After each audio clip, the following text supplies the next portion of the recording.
7 अक्टूबर 2023 को गाजा के आतंकी संगठन हमास ने इजरायल पर अभी तक का सबसे बड़ा हमला किया था।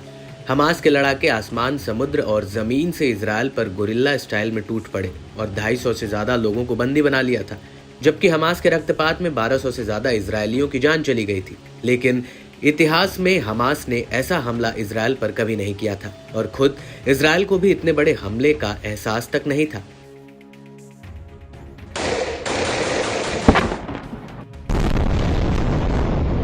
लेकिन इस पूरे हमले की पटकथा ईरान में लिखी गई थी। यहां तक कि ईरान ने हमास के लड़ाकों को इस हमले की ट्रेनिंग तक दी थी।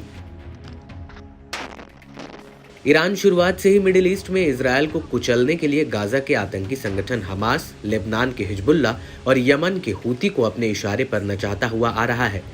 कई मीडिया रिपोर्ट्स में इजरायल हमले का मास्टरमाइंड ईरान को ही बताया जाता है।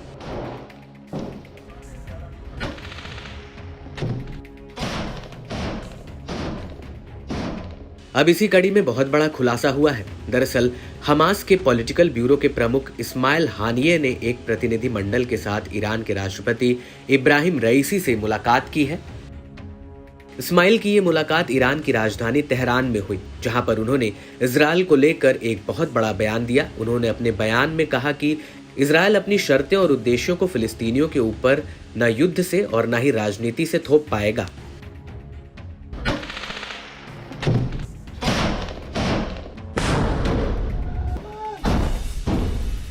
हानिये ने अपने इस बयान में आगे कहा कि इजरायली सेना की छवि चूर चूर हो चुकी है और उसका असली चेहरा सबके सामने आ गया है। वह राजनीतिक रूप से अलग थलग पड़ गई है, जबकि अमेरिकियों का असली रुख और इजरायल के अपराधों में नरसंहार को मिलाकर अमेरिका का पूर्ण समर्थन सबके सामने आ चुका है।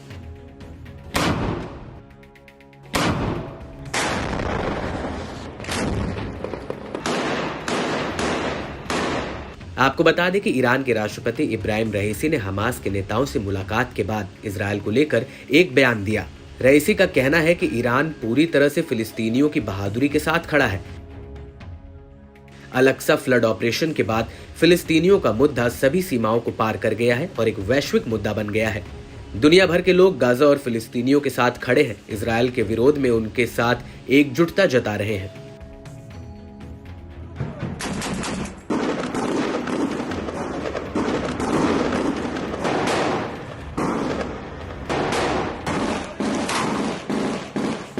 आपको बता दें कि हमास के पॉलिटिकल ब्यूरो के प्रमुख इस्माइल हानिये ने ईरान के राष्ट्रपति से मुलाकात के बाद ईरान के सुप्रीम लीडर अयातुल्ला खामनेई और ईरान के विदेश मंत्री हुसैन अमीर अब्दुल्लाहान से भी मुलाकात की है। बड़ी बात यह है कि गाजा में मौजूदा युद्ध के दौरान हमास के नेताओं का ईरान जाकर रईसी से मिलना बहुत बड़ी घटना है और जिस दिन हमास ने इजरायल पर हमला किया था, उसी दिन ईरान ने हमास के हमले को सही ठहराते हुए उसके साथ खड़े रहने का ऐलान किया था।